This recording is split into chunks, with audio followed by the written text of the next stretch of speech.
For letter E, we're going to keep solving problems. This time we'll use a graphing calculator to do it. It says our velocity is t plus 3 sine t.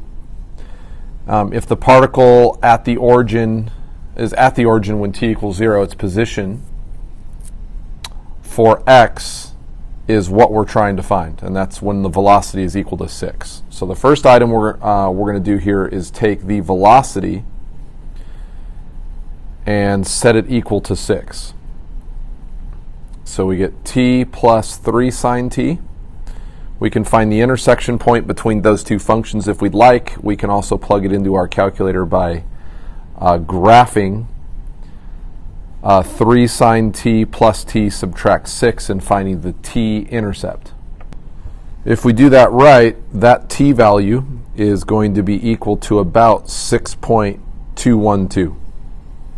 Now, from there, we're going to try to find the position at time 6.212. Now, to do that, we're going to take the antiderivative to get to x of t. The antiderivative of the velocity is 1/2 t squared subtract 3 cosine t plus c. Now remember, it said x of 0 is going to be 0. It doesn't necessarily mean that c is 0 because the cosine of 0 is actually 1.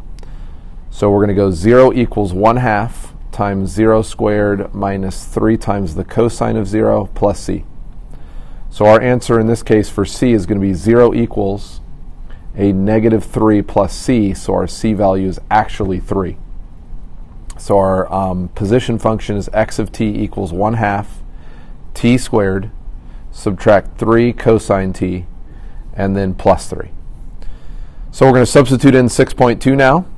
So we're going to find x of 6.212. And we can do that by just simply substituting that into our calculator.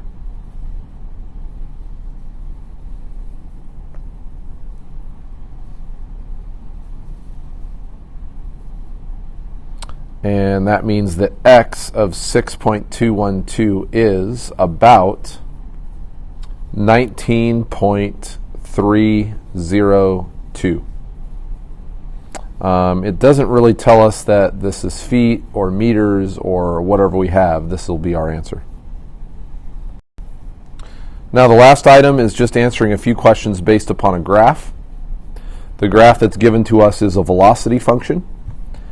It says, what are the values of t for which the speed obtains the local and absolute maximums? Remember, the speed is the absolute value, so everything in here that's negative is going to go like that. Not a great graph, but there you go. That's going to be of speed. The values for t in which the speed is a local and absolute maximum would be about t equals a, and also in here t equals c, and also t equals e. So those are the ones for a local. So there's a local max.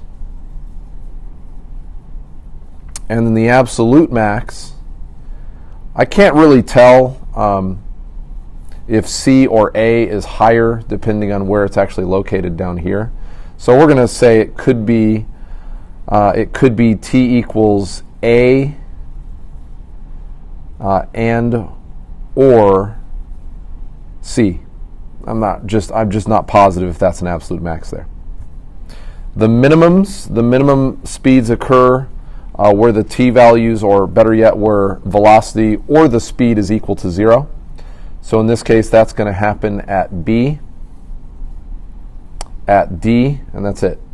So B and D would be where we've got minimums. That's where it crosses the t-axis. You can also, if you want to, write in there 0.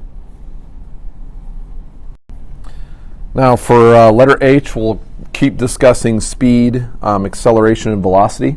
If you step on the gas and your acceleration pulls you in the direction you are moving, your speed is increasing. And why that is also because your velocity would be greater than 0 and your acceleration would be greater than 0. If you look at your next one, if you step on your brakes, you now decelerate, so your speed is decreasing. and your velocity is still positive, but your acceleration is negative. Remember, when those two signs disagree, your speed is going to be decreasing. Finally, you stop, then you shift in reverse and start moving backwards. You push on the gas and accelerate back in the backwards direction, so your speed is increasing. And your speed is increasing because your velocity is negative because it's moving left. And if you push the gas, it means the acceleration is going to be moving your velocity in a negative direction. So your acceleration is actually decreasing. It's actually negative. And then finally you slam on the brakes again, going backwards. Your speed is going to be decreasing. Your velocity is still negative, but your acceleration is trying to pull your velocity back towards the origin. So therefore your acceleration would be positive. It's a little counterintuitive when you think about it, but remember, you've always dealt with speed. You've never really dealt with velocity.